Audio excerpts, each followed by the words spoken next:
We look back for experience, but we look forward for inspiration. We must be instructed and inspired. No better inspiration than to set your goals. I started this process when I was 25. Literally rocked my world, changed my life. I had no idea it was so simple. Here's how simple it is. Decide what you want, write it all down.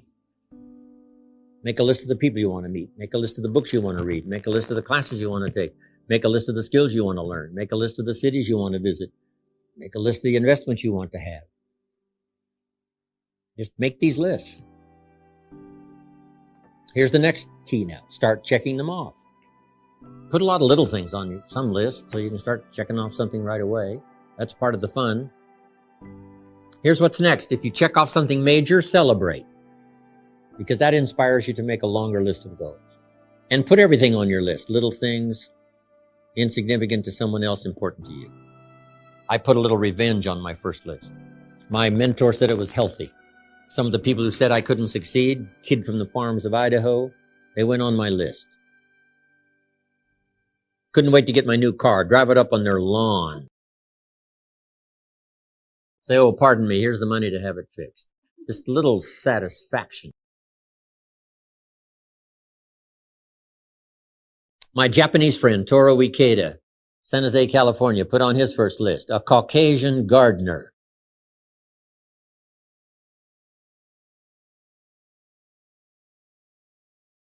Way back then, everybody had a Japanese gardener. Everybody, Japanese gardener. Said, I'm Japanese, I'm going to have a Caucasian gardener. Okay, little satisfactions, right? Set your goals. Decide what you want. Write it down. Start checking them off. It's powerful stuff. The next one is measure progress. Because if you're going to play the great drama game of life, the key is to keep measuring progress to see how you're doing. How's your health doing? How's your income doing? How are your investments doing? If you're building a house, how is it coming along? What's going on? Measuring progress. That's what we call the name of the game. Here's how we teach it to our children. You must make measurable progress in reasonable time. That's about as simple as you can put it to the kids. You're required to make measurable progress in reasonable time. Now, we must be reasonable with time. You can't say to someone every 5 minutes, how are you doing now? 5 minutes later, how are you doing now? The guy says, I haven't left the building yet. Give me a break. So 5 minutes to ask for a count or a measure is too soon. 5 years is too long, too late. Too many things can go wrong. So reasonable time. Here's reasonable time. 1, at the end of the day. Don't let more than a day go by with what you check and measure some things. Count, measure, take a look at. My mama taught good health. I've been healthy all my life. My papa lived to be 93, never did retire. When he died, his paycheck was waiting for him. Mama was good.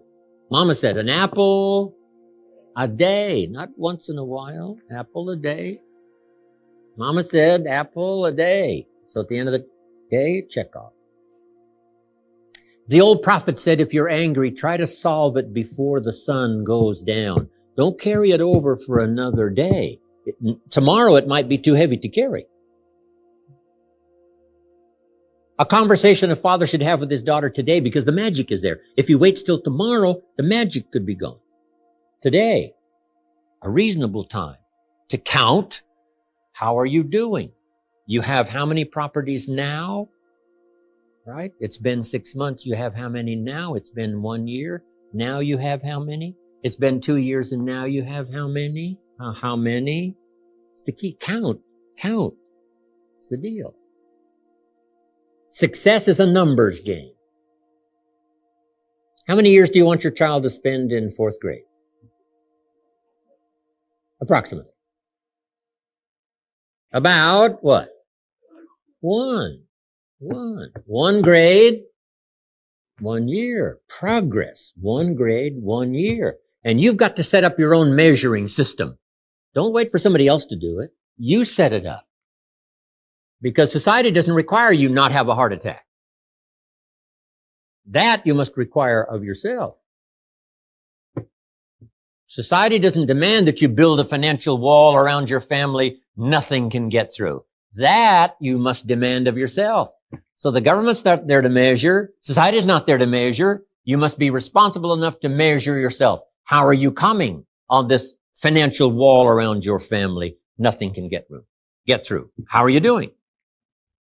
And whether it's a few pounds to lose, or whether it's a financial wall, or whether it's a growing office, whatever it is, find some ways to measure so you don't become disillusioned, thinking, oh, it looks okay, when it really isn't okay.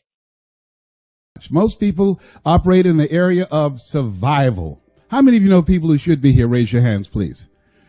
See, they're fine just like they are. Now, but there's some people who that just surviving is not enough. I believe that there are three types of people in life.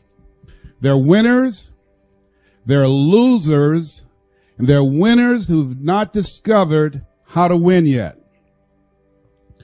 And these individuals, it's something about them that drives them, that they will invest in themselves. They go to seminars and workshops and lectures, and they're seeking, there's something in them that says, I can do better than this. That there are people who would be glad to be where they are and would be happy, but they're not. How many of you know if you had your life to live over again, you can do more than what you've done thus far? Raise your hands. I was reading a story about George Bernard Shaw, who was a very brilliant man in his day. And I love to quote him. But one of the things that was asked George Bernard Shaw that really resonated with me at the end of his life, somebody asked him, if you had to be anybody in the world, anybody throughout history, if you had the power to be born again, who would you like to come back as? And without blinking, he said, I'd like to be born as the man I never was. I like to be the man I never was, that I never became. Seeking to connect with that person. There's another person here that you're looking at. There's somebody else back there. And every chair in this place, there are two people in this place in every chair. You're in the chair with somebody else. There's another person back there. You know they're back there. And that person is the person that you want to become connected with. And sometimes you do. Sometimes you've had some experiences where you said, I can't believe I'm doing this. How many of you have ever done that, please? That you surprise yourself. Well, every time I speak, I see this as such a sacred opportunity. And I'm so happy. Sometimes I think I'm dreaming, because when I look back on my life, and this Les Brown that you see was in bondage for so many years, didn't come out till late in my life. I had him under arrest. I was in bondage with fear. I wanted to do what I'm doing. And I thought about things I wanted to accomplish, and I held myself back because I was afraid to fail. I was afraid to make mistakes. I was afraid that I would embarrass myself. I was intimidated by people who had college degrees because I didn't have a college degree. I still don't have a college degree. And so I would think about the things I wanted to do, and then I would start thinking about the fact, Les, you can't do that. So that's what I told this guy in me. Les, you can't do that. You don't have a college education. Les, I hear what you're saying, but come on, be logical. Be practical. You can't do that. I know you feel good going to see Zig Ziglar and Tony Robbins and the late Dr. Norman Vincent Peale and Robert Schuller. I know they motivate you and inspire you, but get real. You can't do that. You never work for any major corporation. Come on. Let's be practical. Be logical. Oh, yes. I know people told you you have a gift of gab and you have a nice personality and you're funny and you make people feel good and you make them laugh. But you become a speaker, speak for corporations, train and teach people and motivate people to do something you've never done? You're not rich. You're not successful. You don't have any books. You don't have the resources. You don't know the people. You don't have the contacts. You can't do that, Les Brown. You got to have those goals. A lot of people don't have goals because of fear. I want to skip one and talk about this one just for a moment. I'll be leaving on an airplane tomorrow for Toledo, Ohio. Now, I got sense enough to know that some of those airplanes are coming down faster than they're going up. It's dangerous for that plane to fly. You see in the newspapers where the ships leave the harbor, and you see where some of them sink.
It's dangerous for the ship to be on the ocean.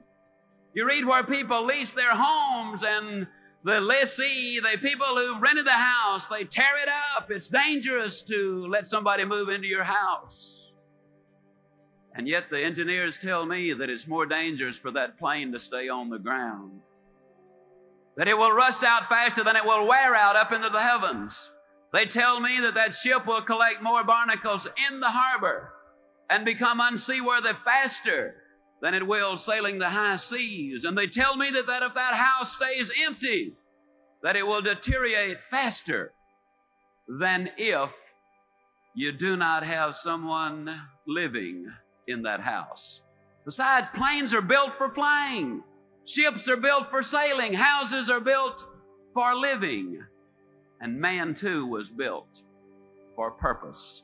He was designed for accomplishment. He's engineered for success. He's endowed with the seeds of greatness. And the greatest danger we as human beings have is when we do not do anything at all. What about you personally? Have you got your goals laid out? Are you a meaningful specific, or are you a wandering generality? Are goals necessary?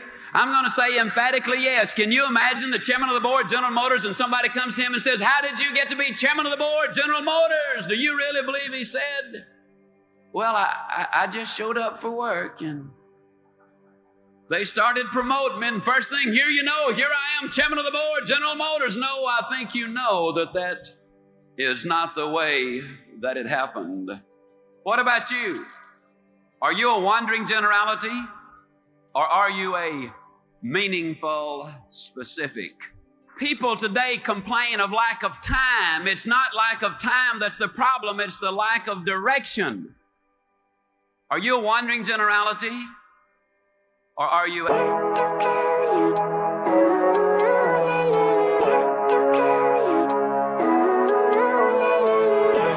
life every day, late at night, not okay. All I want, and I pray, all I need are some better days. Fuck me, I'm looking in the mirror, so foggy, but I've never seen clearer. I don't really think anyone can save me, and honestly I'm not really sure I want saving. I like to be my own worst enemy. There's no risk if you don't try at anything, so I'ma just keep buying everything. See you in the next life, have to be a better me. I don't think that my head's on straight, gotta flip it and grip it and go and get an x-ray. What's wrong with me? I just feel weight pushing on my chest and it squeezes till I suffocate. Better change my mindset, meditate. It's pretty cool that I'm alive and have better days. I could walk, see, hear, I should celebrate. Think I could change my mind, maybe elevate. Living life, every day, late at night, not okay. All I want, and I pray, all I need are some better days. Yeah, all I need are some better days. Cause all I want, and I pray, I believe in the better days. I'm kinda stuck between a rock and a hard place. Do I work hard or live at my pace? You're only young once, yeah that's all great, but I also want a future where I'm okay. Living life is doing lots of cocaine. Wait no, it's living with no shame. Wait no, it's sleeping in on Sundays. I guess it's different for each of us and that's okay. Well I just wanna be happy, how to get there? Glad that you asked me. I think it's different for everyone. Some of us need work, others need fun. Some of us need purpose to overcome. But try to do what you love when it's said and done, cause there's so many differences in each of us. Trust your gut, it can show you what you want. Living life, every day, late at night, not okay. All I want, and I pray, all I need are some better days. Yeah, all I need are some better days. Cause all I want, and I pray, I believe in the better days. Living life, every day, late at night, not okay.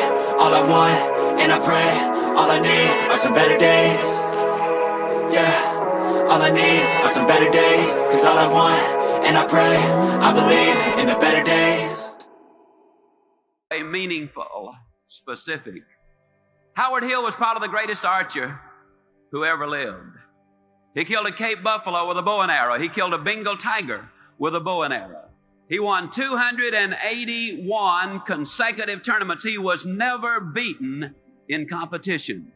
As a youngster, I have seen Howard Hill in newsreels from 50 feet draw dead aim and split the center of that bullseye perfectly in the center. And yet he could take the next arrow and literally split the first one. An amazing demonstration of skill. And yet I'm going to look at you dead center and say to you, I could spend 20 minutes with you. And at the end of that 20 minutes, Dick, I could have any man in this audience or any woman in this audience hitting the bullseye more consistently than Howard Hill could have on the best day he ever had, provided we blindfolded Howard Hill and turned him around so he would not know which direction he was facing. And you rather obviously laugh and say, Ziegler, that's silly. Of course. How could a man hit a target he could not see? That's a pretty good question. Here's another one. How can you hit a target you do not have? Have you got one? Are you a wandering generality, or are you a meaningful specific? Are you going to work tomorrow because that's what you did yesterday? If that's the reason you're going tomorrow, you won't be as good tomorrow as you were yesterday because you're 2 days older and no closer to the goal you do not have. Do you know that people make their mind up about you and I based upon our opinion of ourselves? They have no time to check.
check us out. They just listen to what we say.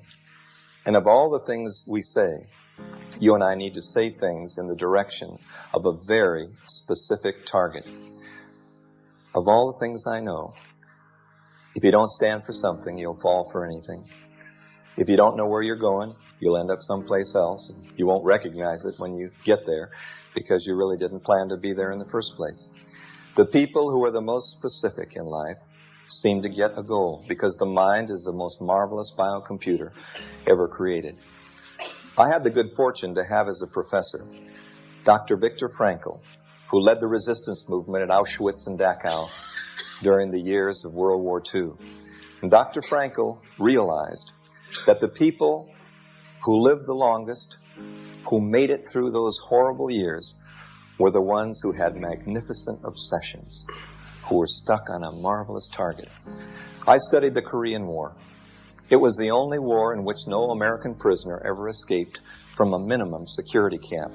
You see, they have a way of checking you out by asking you questions about your life. Hi, soldier, where are you from? Who's your favorite ball team? What are you going to do when you get back? How much money do you need? If you said enough money, someday I don't really know, I don't have a ball team, I just want to be happy, I just want peace. The mind says piece of pie, piece of bread, piece of what? What will make you happy? What will make you successful? How much is enough? You need to take the generalities and give them specificity. They took the people with no goals and called them purposeless. They put them in minimum security camp country clubs, and they tried to reorient them in the library. The death rate went up, the disease rate was up in the minimum security camp with more food and comfort. In the maximum security camp, they put people like you and I, people who had deep belief.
People who wanted to get home, people who were going for freedom, who knew how much money we need, what kind of goals we believe in. And they classified them as dangerous because they were leaders. People always follow someone who knows where they're going. And so it was that the maximum security camp was full of purposeful people who were beaten and starved. The death rate went down, the disease rate was down, and many of them escaped. They knew where they were going, and they got there. But those who were there for the duration just stayed, and many young people pulled the covers up over their head and gave up. because they didn't have a target. We've always managed to get what our currently dominant thoughts are, and we've always moved into that. You see, you can't come away from an idea. You can only go toward the dominant thought. Through the years, I've learned how to set goals that are just out of reach, but not out of sight. I've learned how to stair-step them like the Olympic athletes. You see, they never try to win the gold. They only try to do a better split. A little faster this, a little more of this. They try just to be out of reach, but not out of sight. And they even take pocket computers and figure out what they need to do the next split in to get it. And when they get a goal, because it's close in, they get positive reinforcement for having hit it. When they miss a goal that's close in, they can get easy correction to the target. I used to set my goals. I want to be president of the world. I want to be like any actor or somebody. Just today, you can't do that. You take it a little bit at a time, just out of reach. And of all things to tell yourself, never tell yourself what you don't want to happen, what you don't want to be, what you don't want to recur again. Never tell yourself how much weight you don't want to be. Never tell your children, clean up your room, you pigs. I used to. Clean up your room, you pig. And they cleaned it up and got it messy the next day. They know who they were. Oh, you can't come away from a condition. It's like saying don't giggle in church. Why would you ever tell somebody not to giggle in church?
Just because an apple fell off somebody's hat and rolled down the aisle, that's no reason to do that. Many of you who know about the World Series and sports know that sports is a microcosm of the world. And in sports, you see it all the time.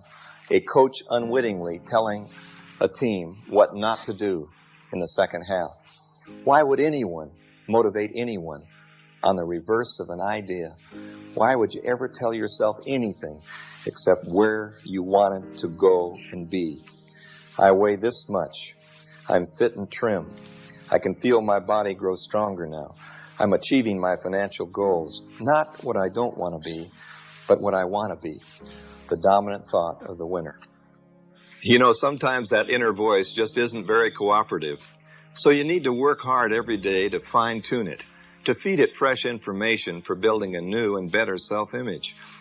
To be a winner in life, you must have a well-developed game plan. Your objectives can range from lifetime goals to daily priorities. Review what you want to accomplish in the next 12 months for your career, your family, finances, your education, public service, and mental and physical health.